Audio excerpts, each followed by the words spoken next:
And that's what our coaches say sometimes in football. If you come off that field during a preseason game and your jersey not dirty, oh yeah, you probably getting cut. Welcome to Season 3 of the Reach Your Prime podcast. I'm your host, Jared Barnes. Today, we have NFL legend Cameron Lynch joining the show. Cameron is a former student athlete at Syracuse University and went on to play linebacker for the Los Angeles Rams and Tampa Bay Buccaneers in the NFL. Check out today's episode as we dive into life as an NFL player, what's going on at sports media and broadcasting, and how sports will evolve in a post-COVID-19 world. Welcome to another episode of the Reach Your Prime podcast. I'm your host, Jared Barnes, and have a special guest with us today, Mr. Cameron Lynch. Cam, welcome to the show. Hey, Jared, thanks for having me. Excited to dive into your career as an athlete, career as a professional. You've done some phenomenal things as a college athlete, as an NFL player, and man, now as a pro. But Cam, take us back, man. Can you describe one of your favorite, most exciting moments in the game, on the field, whether it be during your time in college or during your time in the NFL? So my favorite moment was when I made the team at the Buccaneers. So I think it was my third year. It was on Hard Knocks, and I'm doing the Millie Rock. You know what I mean? After I knock a football out, I make a big hit, knock the ball out, and the crowd's going crazy. And I know, like at that moment, I made the team, and we were playing the Redskins. It wasn't Malcolm. It was Malcolm something, or last name Malcolm, and I think he's from Atlanta actually. And I hit him, and that ball came out. Man, it was one of the best moments.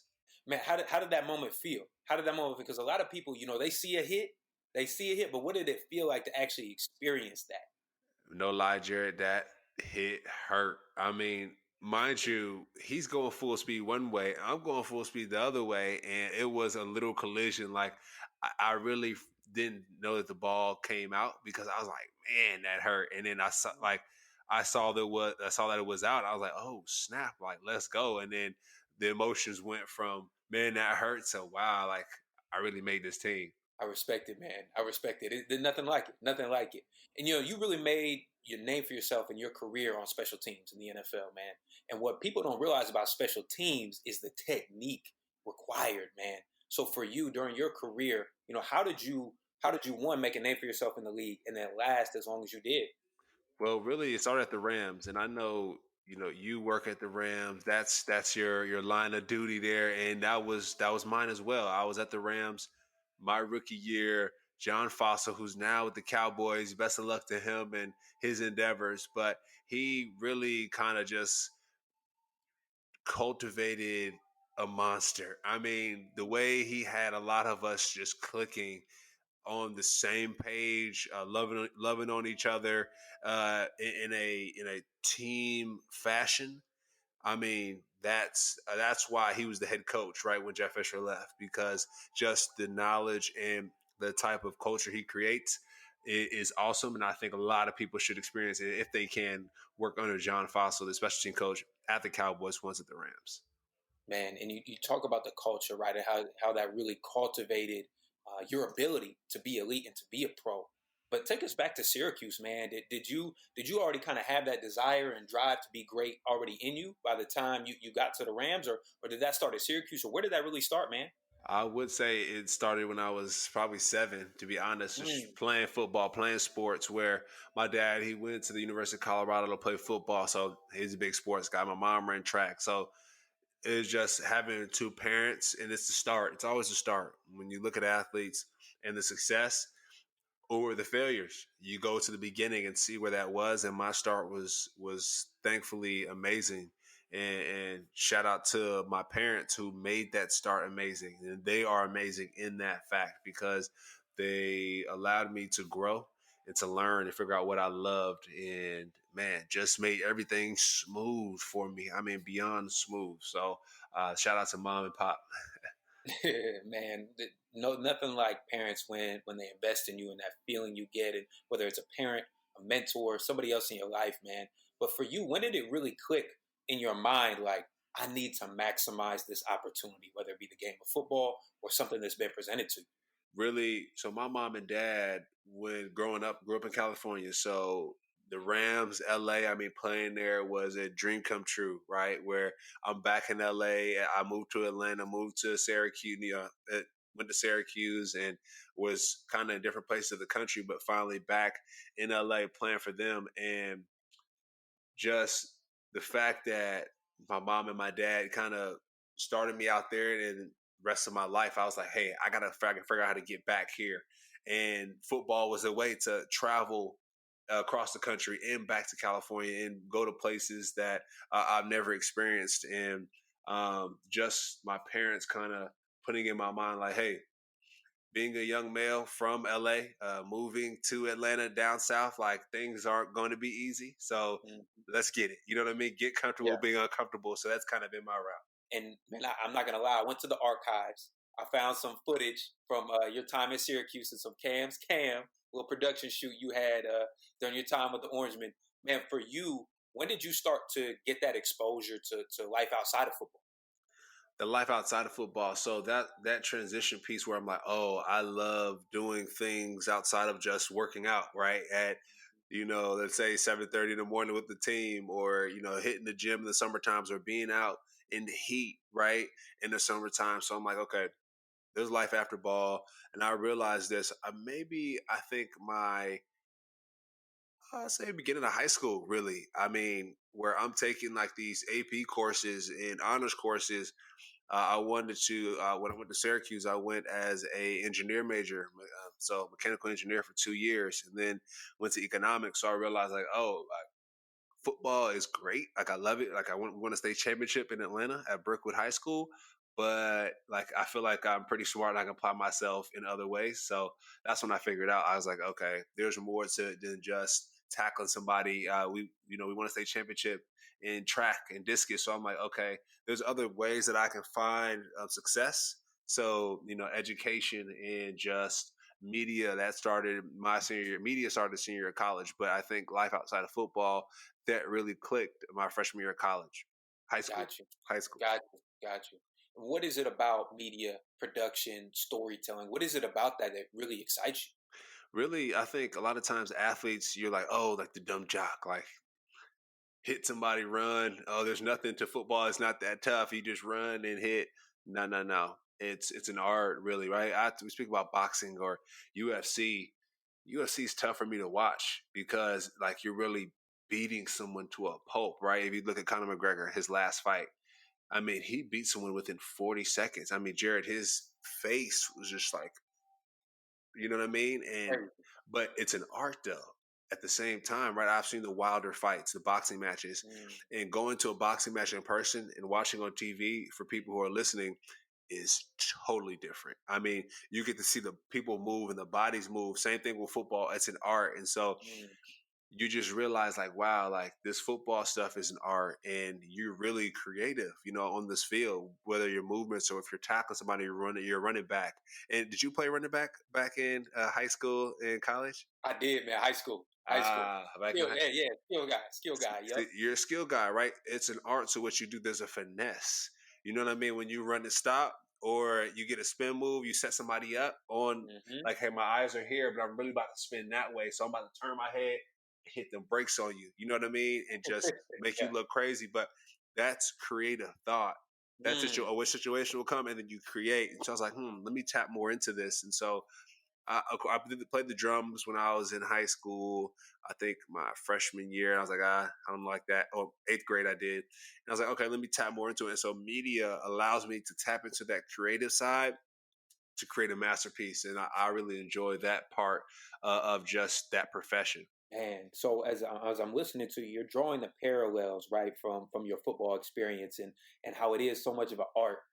And the higher you play, what people don't understand, the higher level of the game you play, the more of an art form it is, because there's skill, there's technique, there's finesse, and then there's that innate kind of just gut ability or that dog inside of you that just comes out, right? And you sometimes can't contain it. And what's so beautiful, how you describe, that's very similar in media and storytelling, right? You're connecting these dots, whether it be from a production standpoint, the angle of a camera, whether it be, even this on a podcast, right? The questions you want to ask, different things, it starts to come out innately. What prompted you to take that next step, though? I want to dive into that, man. I want to hear that. Like, what made you want to go to Syracuse and say, hey, we should do this show? Or what made you want to take that step, and get into broadcasting? In high school, my interviews were horrible. Mm. We won a state championship, mind you. And I'll get on the interview before that, and my buddies would be like, what?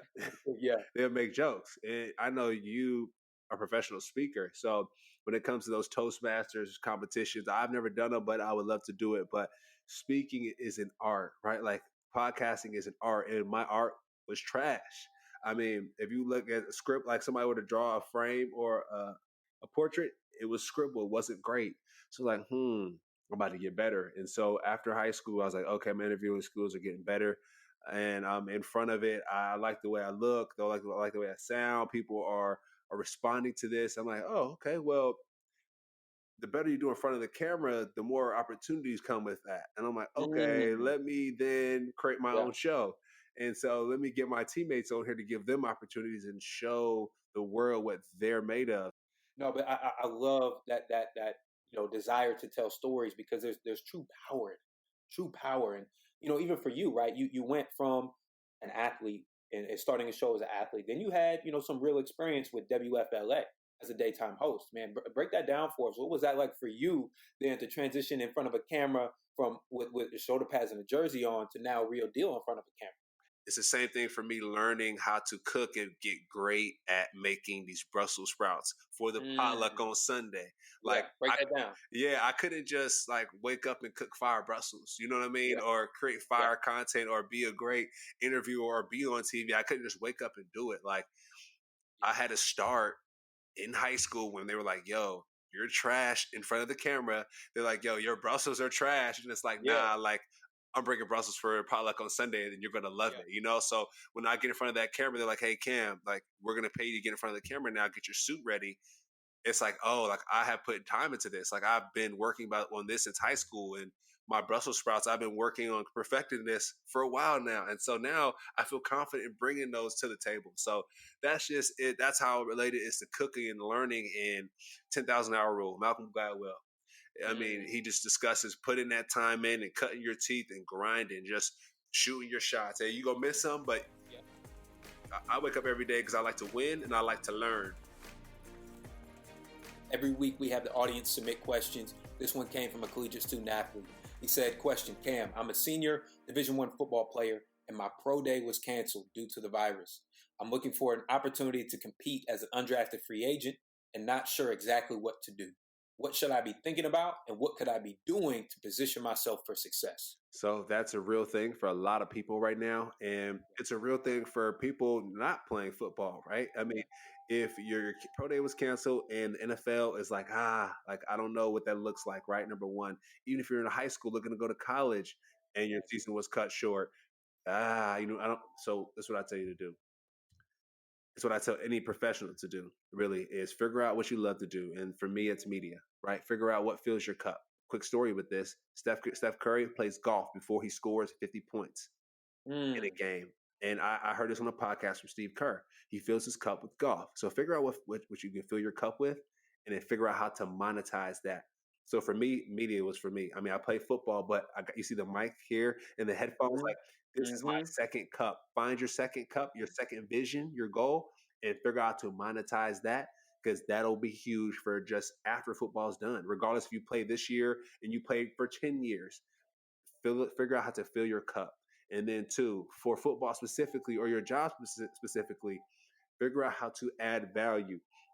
When I say that, they're playing a lot of these old games on TV now. So the guys that played at Alabama, LSU, Clemson, like you're in good luck. But the guys that are playing for these D3 schools, I don't see these games up here.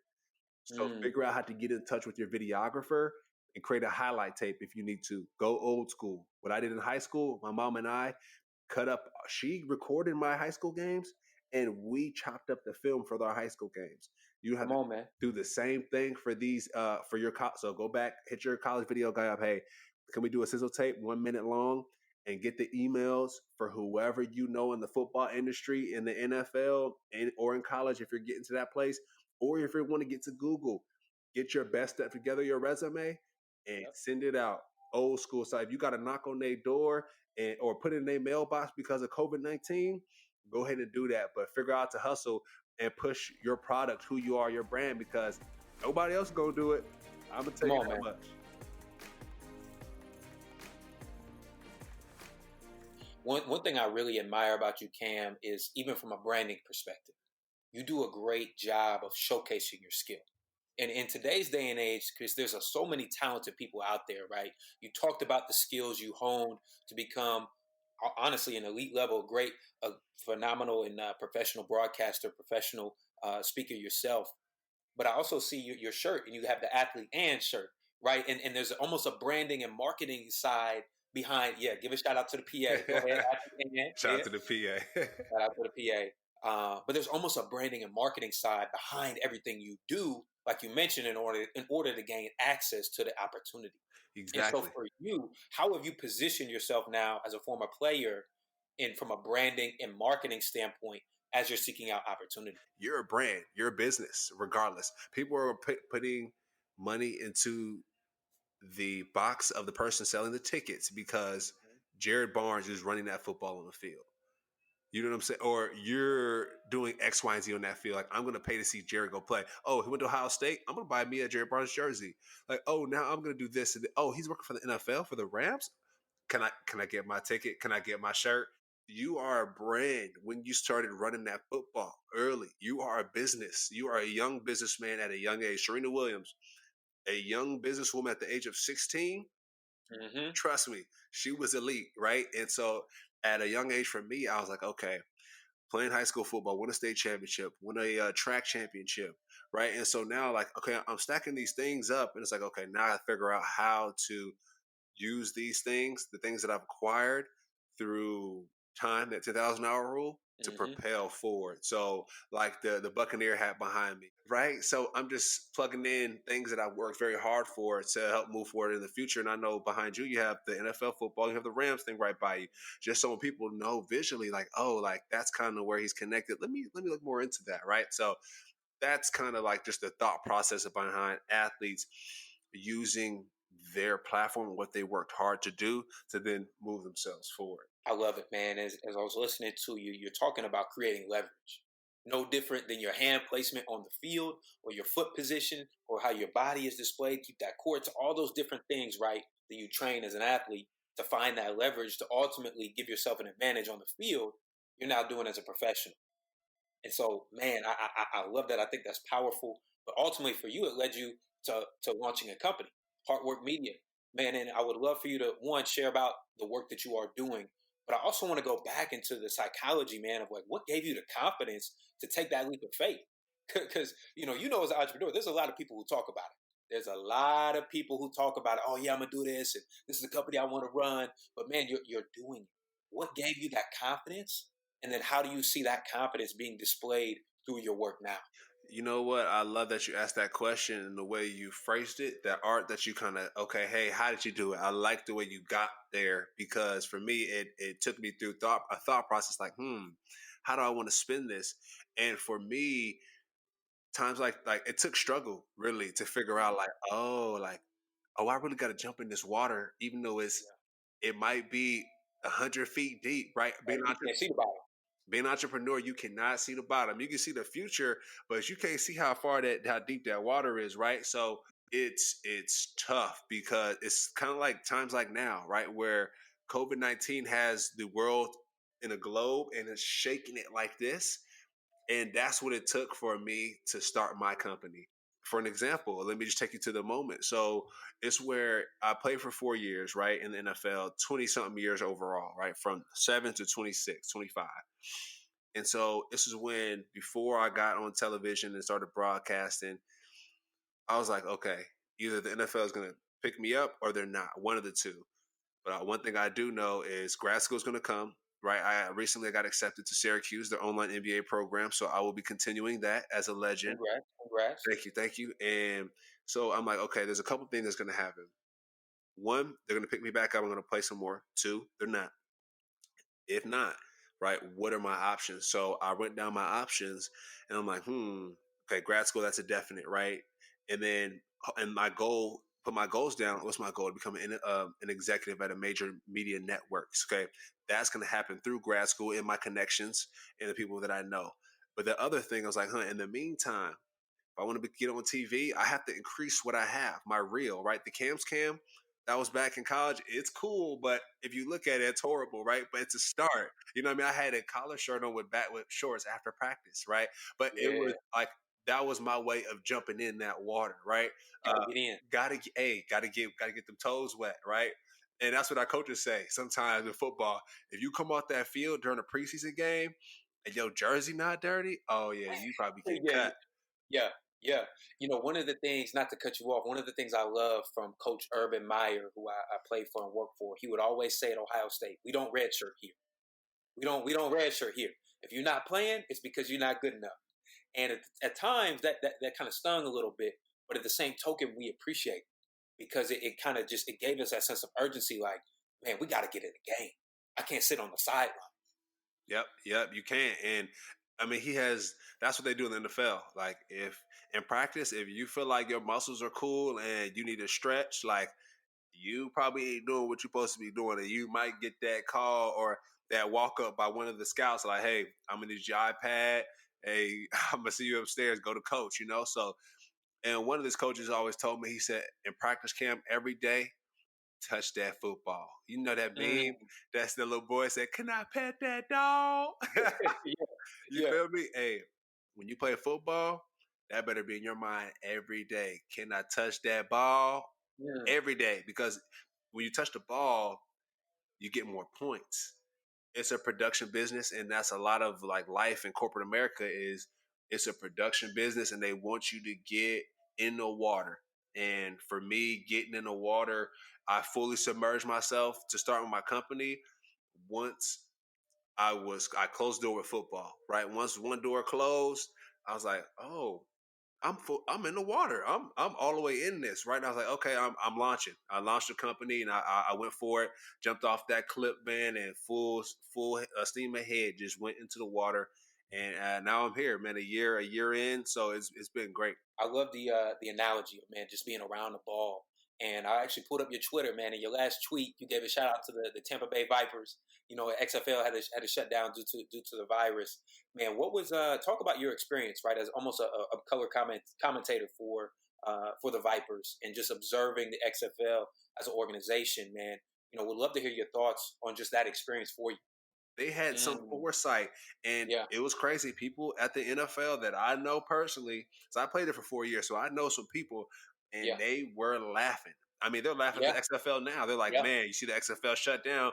They can't even hold us till 2021." But at the end of the day, great ideas don't are they people when it comes to great ideas, they have no age, they have no Mm, color, they have no name, mm, right? And yeah. regardless if it's at the XFL, if it's a little brother of the NFL, it's a great idea to stream the draft. So they did a lot of things Yeah. that the NFL has to pay attention to, that other leagues must pay attention to, and hire the people that thought of those things. It's hard being first. It's hard being first in anything. And what I admired about the XFL was their authenticity, whether it be that how they when they broadcasted, right, you could hear the headphone in the coach's ear, and then they would interview the player immediately after a play on the sideline. And sometimes you would get some responses. We're like, whoa, whoa, you would never see that in the NFL, but they were the first to do it. And what they do, they created a demand for it.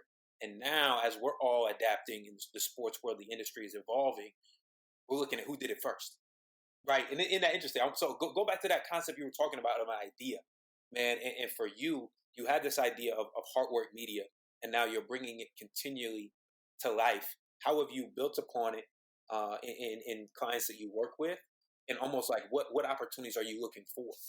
Really, I'm looking at right now. I just got off a Hard Work Media team call today, and I'm looking at 2021 Super Bowl. Hopefully, we have it then. And I want to ask you a question after we finish this, but it's all Super Bowl 2021 really right now. Tom Brady's in Tampa. Tampa will be the center of sports for a little bit now, about 2 years. It's similar to LA, right?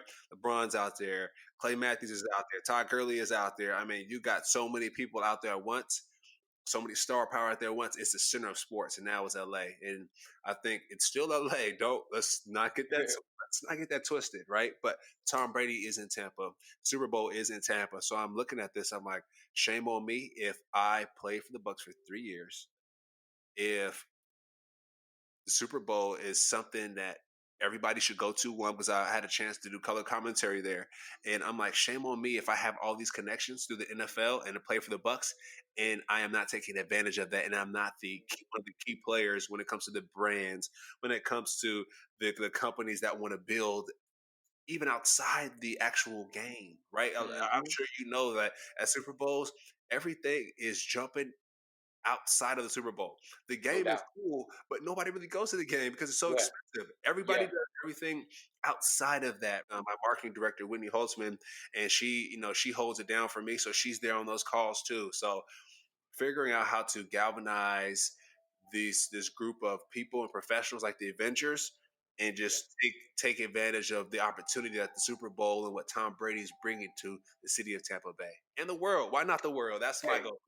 TB and TB, man, you gotta capitalize on that. And I love how you use the word galvanize because that's the action verb that requires some movement, that requires some forethought, that requires some effort for you to roll up your sleeves and get it moving, man. Because there's a lot of work that happens behind the scenes. And you mentioned the Super Bowl and young professionals listening to this. If you don't know, go to just be in the space, right? Because you never know what can happen when you're in the space. Like that you would talk about galvanize, you got to get in the space first to galvanize something. You got to have something to galvanize. So that mindset, man, I love where you're going with that, man. Where can our audience follow you? Where can they keep track with your work and your journey, man? So on Instagram and Twitter for my personal brand, Cameron Lynch 50, and for my business, Heartwork_media for Instagram, Heartwork Media One at Twitter. So that's where you can find me. Thank you so much for tuning into the show. Appreciate you joining us, man. Thank you. Much love, man. Thank you again for having me. I'm looking forward to a conversation and just working in the future, man. Thank you for tuning into the Reach Your Prime podcast. Please take a minute to subscribe and follow us on Twitter at PrimeU_ to stay up to date as new episodes are released. And remember, it's not enough to know, we must apply. Today's conversation is designed to help you reach your prime level of performance. Shoot me an email at jared@primeu.org to share your story and be featured on the show. Stay safe, stay healthy, and keep working to reach your prime.